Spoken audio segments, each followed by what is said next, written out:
Is medium format really worth it for landscape photography?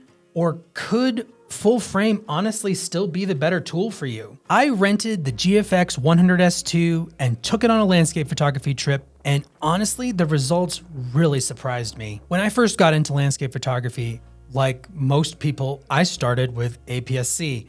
And over those first few years, I kind of looked at full frame as that upgrade that I was attaining to and looking forward to. And when I got my first full frame camera, which was the original A7, and honestly, I never really looked back.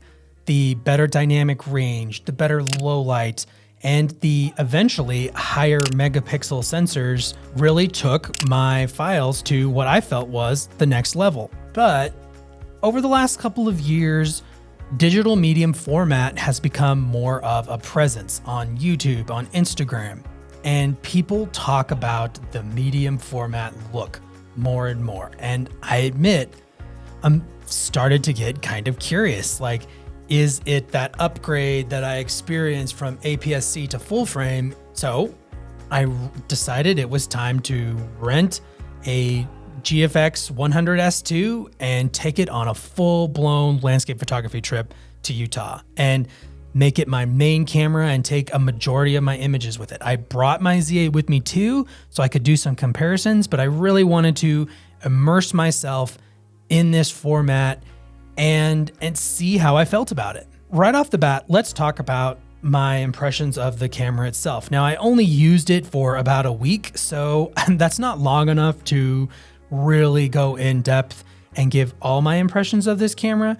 If you've ever held a GFX before, or honestly, any modern camera, it is right on par with that. The build quality is excellent. Definitely has a professional feeling to it. And it has this kind of rubber wrapping around the grip that's actually really grippy and feels really nice. That's a little different than what you normally see. I also really enjoyed the shutter on this camera. It has kind of a chunky, clunky shutter that was really satisfying. I'm doing it right.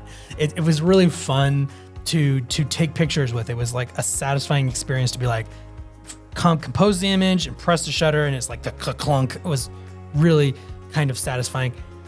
However, with the overall design of the camera, the build quality is great, but I really wish that Fuji had leaned into Fuji DNA and made it more of a retro kind of design that Fuji's known for, with the dials and kind of that way of using the camera.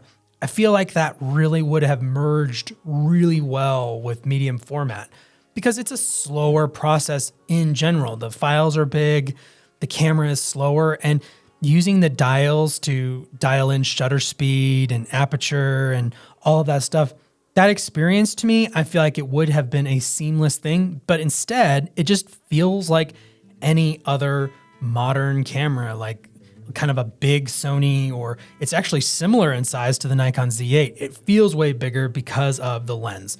So let's talk about the lens for a couple of minutes. That 45 to 100, it was a beast. It felt like the 28 to 70 f2 on a Canon Art 5.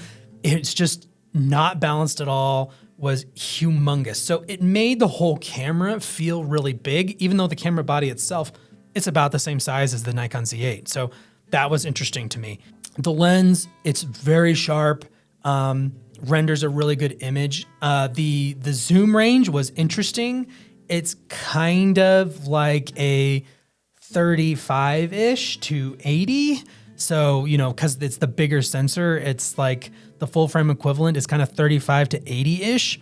So, kind of an interesting zoom range to work with. I definitely enjoyed it. There were times I maybe would have liked to be able to go a little wider, but I kind of wanted to experiment with kind of the broadest zoom range that I could. So I felt like that lens kind of handled that the best. So one more note before I go on about this GFX is the menus are terrible. They're absolute, like, I can't believe these menus were released in a camera that came out in 2024.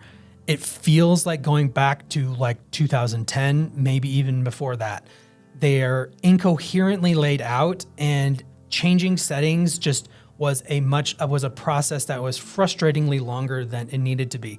Fuji, it's time to fix your menus. It's literally a reason that I would consider not using your system, because if you're using a camera, you're using the menus, and these are honestly not good at all. So let's talk a little bit about like what was the workflow. I mentioned before that, you know, when I transitioned from APS-C to full frame, I definitely got higher image quality, but the actual usability of the system, like the cameras were a little bit bigger and the lenses were, well, they were definitely bigger, and they certainly can be depending on the aperture and the size of the lens.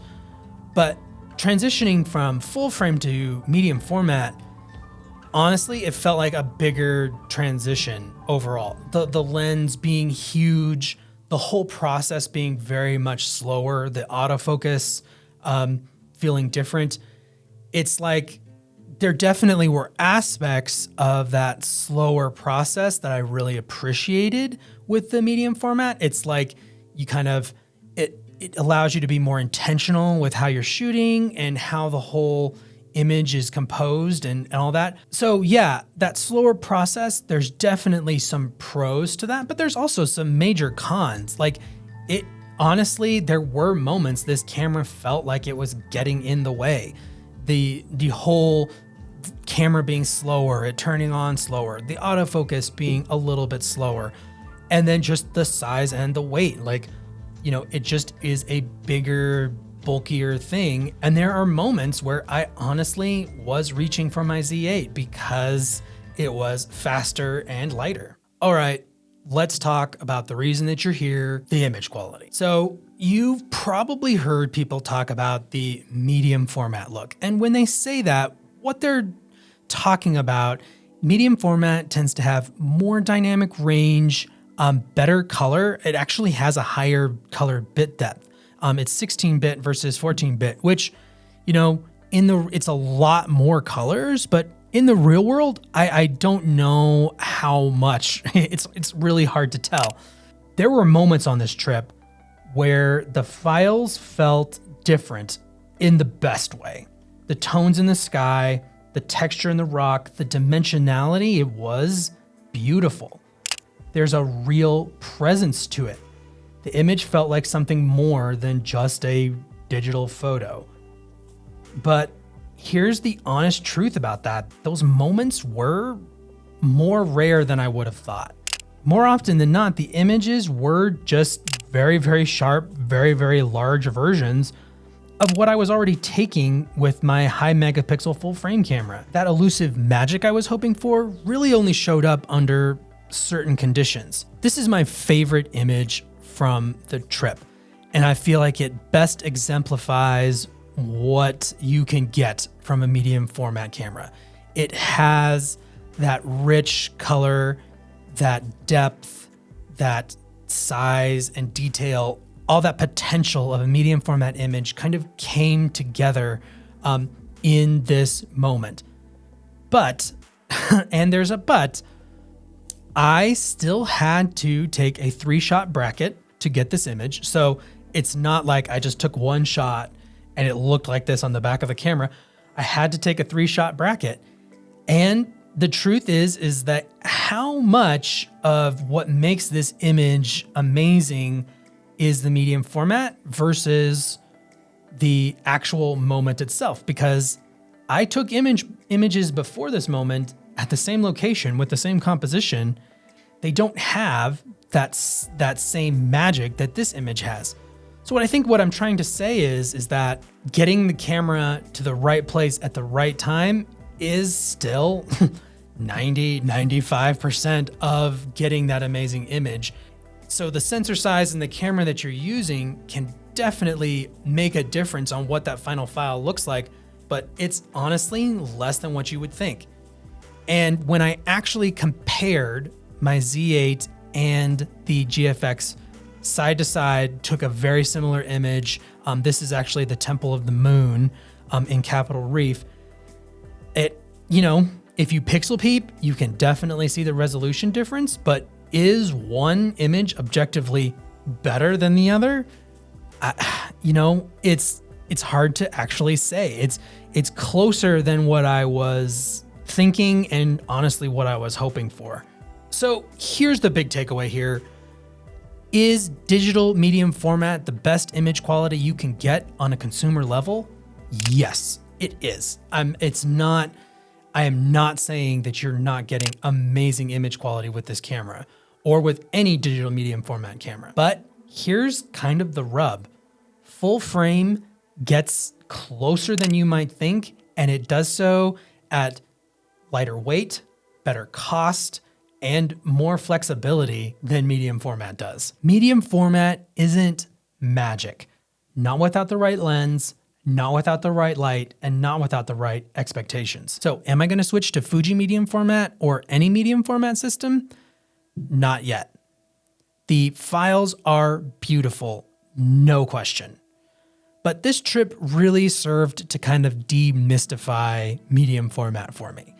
There's definitely some amazing pros, and if you are using medium format or you're interested in medium format, you're gonna get some really, really amazing images. That being said, it comes with some real trade-offs.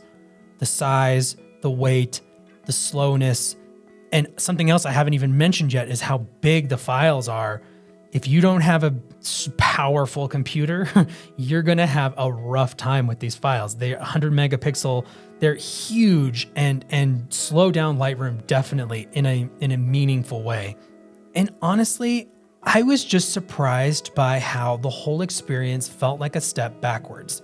The way the camera felt, the way the camera ran was like, honestly, like using a camera from quite a few years ago. There's just so many full frame options out there that deliver great image quality in a smaller, lighter, cheaper package than medium format that it's really, I'm not gonna sit here and say that it's an across the board upgrade for every landscape photographer. I actually don't know if it's an upgrade at all. It's more just a factor of your priorities. If your priority is image quality above all else, digital medium format is definitely the choice for you. It's going to deliver the highest image quality you can get in a digital system. That being said, if your priorities include the experience of using the camera, the experience of carrying the camera over long distances, or just having a myriad of options, you should probably be looking at full frame. You're trading in a little bit of image quality, and it really is just a little bit of image quality for a whole lot more versatility. So if you ever shot digital medium format, do you agree with me that it doesn't deliver the knockout punch to full frame that maybe I was hoping for? If so, definitely leave a comment below. Definitely make sure you're subscribed, and we'll see you on the next adventure.